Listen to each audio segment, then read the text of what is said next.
Muy bien, buenas noches a todos los invitados y a usted, especialmente don Jesús Ángel. Pues aquí estamos, feliz Navidad. Aprovecho ya para enviarles desde aquí, desde Zaragoza.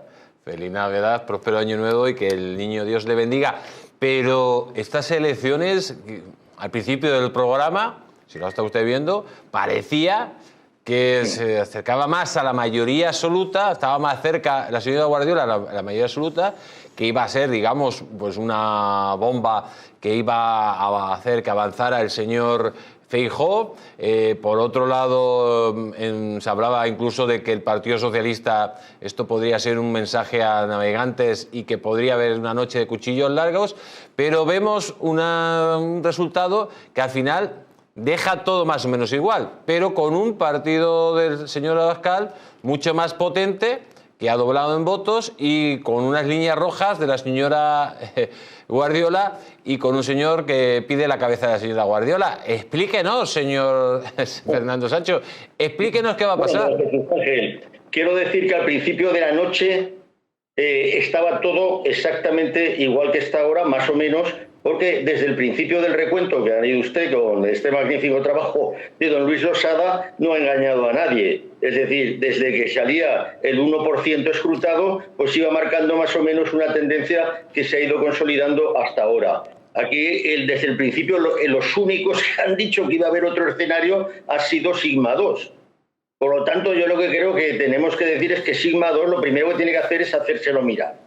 Hacérselo mirar, porque me imagino que es una empresa, oye, que tendrá un método profesional, unos software, una metodología de trabajo. Y estamos hablando de una encuesta, supuestamente, de estas encuestas post o a pie de urna, o unas encuestas en donde normalmente las empresas encuestadoras, y hablo, por ejemplo, de elecciones de otros países europeos, prácticamente lo clavan. Prácticamente lo clavan. Yo creo que se lo tiene que hacer mirar y, desde mi punto de vista, don Jesús Ángel, algunos confunden los deseos con la realidad. Y hemos estado viendo también encuestas, igual que los vimos en el 23J, que iba a ser casi 160 escaños para Feijóo, la mayoría casi absoluta, que gobernaría en solitario y que a lo mejor le apoyaría puntualmente hasta Junts y el PNV. Este era el mensaje del voto útil. El voto útil en España se ha demostrado que no salió las décadas de gobierno socialista de Andalucía hasta que apareció Vox.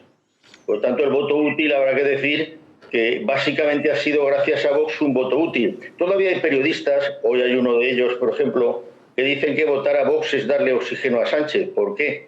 Aquí hay un problema en Extremadura, y el problema se llama María Guardiola. O sea, María Guardiola ha convocado elecciones porque a ella le pareció, porque tenía legislatura por delante. Tenía legislatura por delante y tenía la posibilidad, en mejores condiciones de las que está ahora, más debilitada por el resultado de las elecciones, obviamente, en pactar con Vox. Si alguien no ha querido pactar con Vox es María Guardiola. ¿Y por qué? Espere, don Fernando, espere un segundito, que nos dicen que está hablando Gallardo. Vamos a conectar con él y luego continuamos. Adelante con Gallardo. Reunión de la ejecutiva regional de su partido para el día de mañana y dice que el resultado es malo, pero se ha explayado en la descripción. Parece que todavía no está hablando. Siga usted, señor Sancho. Bien, decía don Jesús Ángel que aquí el problema se llama María Guardiola, pero usted dice, no, es que claro, María Guardiola tiene unas exigencias que a lo mejor Vox no puede pasar. No, o sea, María Guardiola, los puntos, esos puntos rojos que ha puesto María Guardiola, no es que sean puntos rojos que no los pueda firmar Vox, no los puede firmar ningún votante del centro derecha. O sea, no es Vox, ¿no?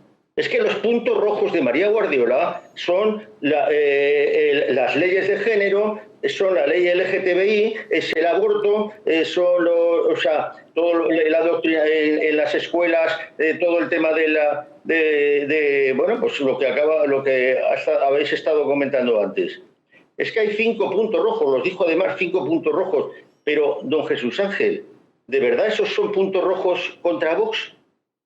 Oiga, no, aquí no, ya vale de engañar. Aquí vamos a hablar de la realidad. No vamos a hablar, uy, qué malo es Vox, que no quiere o que quiere la cabeza de Guardiola. No, no. Pero si es que aquí estamos hablando de una señora que ha ganado las elecciones, que posiblemente podía no haberlas celebrado porque tienen un coste para el contribuyente y tenía legislatura por delante para al final seguir dependiendo de Vox.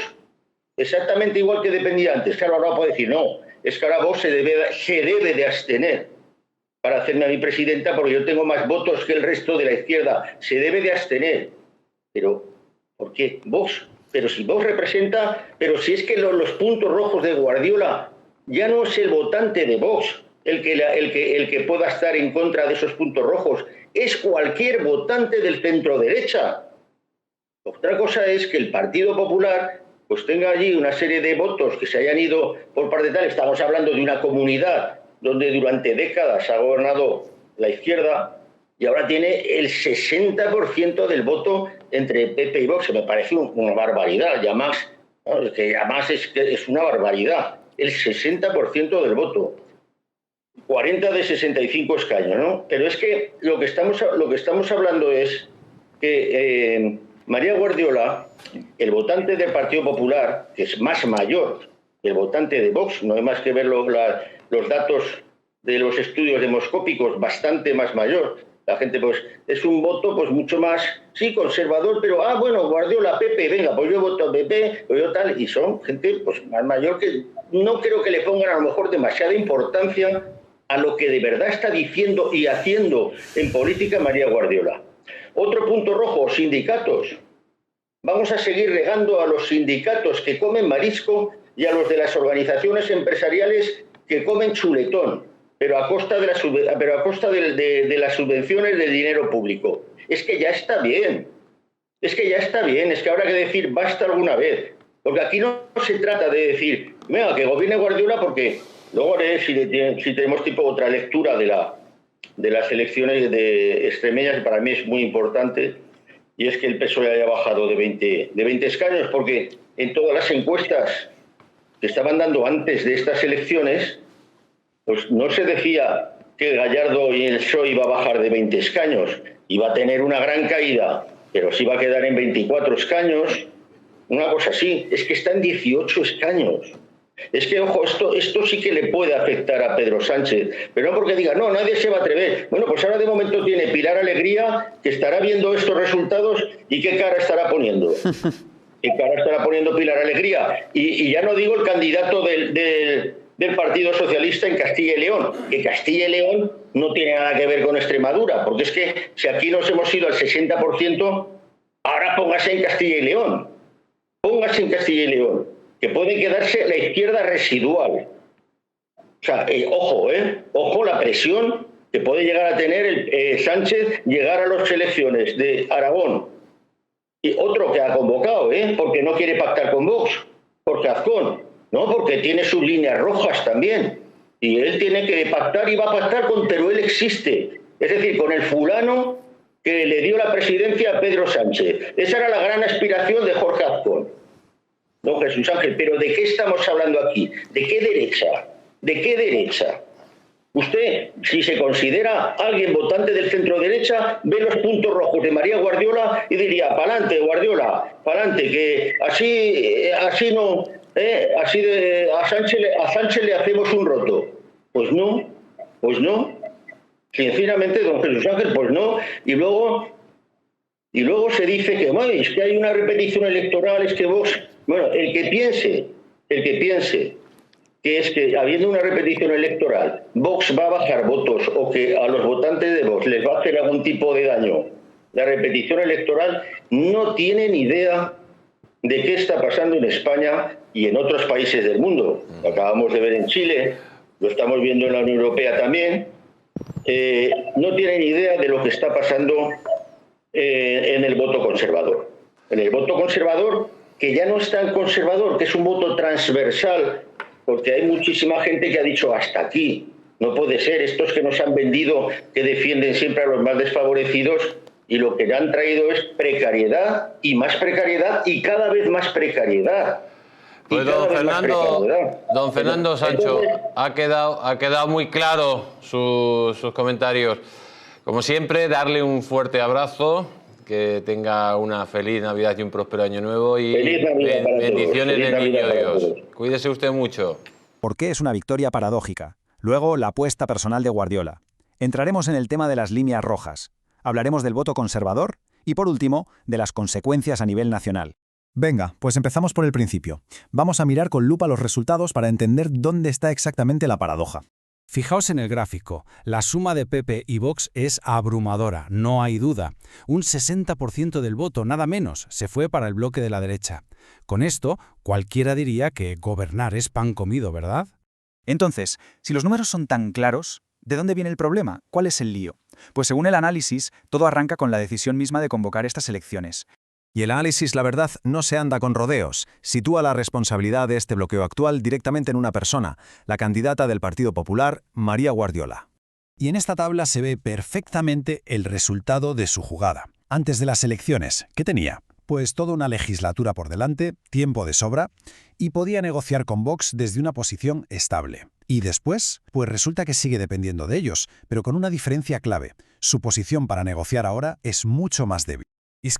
Y esto es lo increíble, eran unas elecciones que se podían haber ahorrado, costaron dinero público, y como decíamos, tenía toda la legislatura por delante. ¿Para qué? Para acabar exactamente en el mismo punto de partida, dependiendo de Vox. Y esto nos lleva directamente al meollo de la cuestión, al verdadero nudo gordiano del asunto, las famosas líneas rojas que Guardiola ha puesto sobre la mesa para un posible pacto. Hablamos de 5 temas muy concretos en los que Guardiola ha dicho que no va a ceder ni un milímetro. Las leyes de género, la ley LGTBI, el aborto, lo que algunos llaman doctrina en las escuelas y la memoria histórica. Ahí ha puesto un muro. Pero el análisis de Sancho pone esto en duda. Viene a decir algo así como, oiga, un momento, plantear esto como líneas rojas contra Vox es un error. Aquí hay que hablar de la realidad. Lo que sugiere es que el enfoque está mal planteado desde el principio. Porque la clave del argumento es esta. Esas líneas rojas no son solo un no a Vox, es que también van en contra de lo que piensa una parte muy importante de todo el electorado de centro-derecha. No es un problema solo con un partido, es con una parte de tus propios votantes potenciales. Y claro, todo este embrollo destapa otra cosa. Un desconocimiento bastante profundo de cómo es y cómo piensa el votante conservador de hoy en día. Y no solo por parte de los políticos, ojo, también de las empresas que hacen las encuestas. Aquí se critica duramente a las encuestadoras. El análisis dice, literalmente, que Sigma 2 lo primero que tiene que hacer es hacérselo mirar, porque es que algunos confunden sus deseos con lo que de verdad pasa. Las predicciones que hicieron para el PSOE fueron un fallo garrafal, que demuestra una desconexión total. Y atención a esto, porque es crucial. Cualquiera que piense que amenazar con una repetición electoral le va a hacer algún tipo de daño a los votantes de Vox, es que según este análisis no tiene ni idea de lo que está pasando en España. La idea es que su votante es muy fiel y no se va a asustar por tener que volver a las urnas. Bueno, y ahora vamos a levantar un poco la vista de Extremadura porque ¿cómo afecta todo este lío al resto de España? Vamos a ver qué implicaciones tiene a nivel nacional. Pues es que esto es como una onda expansiva. Por un lado, es un golpe durísimo para el PSOE a nivel nacional y para Pedro Sánchez. Por otro, lo que pasa aquí podría ser un adelanto de lo que podríamos ver en sitios como Castilla y León. Y además, hay paralelismos muy claros con la situación de Jorge Azcón en Aragón, que hizo una apuesta parecida. Para que nos hagamos una idea de la dimensión de este terremoto político, que el PSOE caiga a solo 18 escaños en una comunidad que ha sido su feudo histórico durante décadas, es un acontecimiento de primerísima importancia a nivel nacional. Hablamos de un posible cambio de ciclo en toda regla. Total, que llegamos al final con Extremadura en una auténtica encrucijada. Atrapada entre dos opciones, y ninguna parece buena. O se llega a un acuerdo que ahora mismo parece muy difícil, o la ciudadanía tendrá que volver a las urnas. El futuro político de la comunidad está, ahora mismo, completamente en el aire.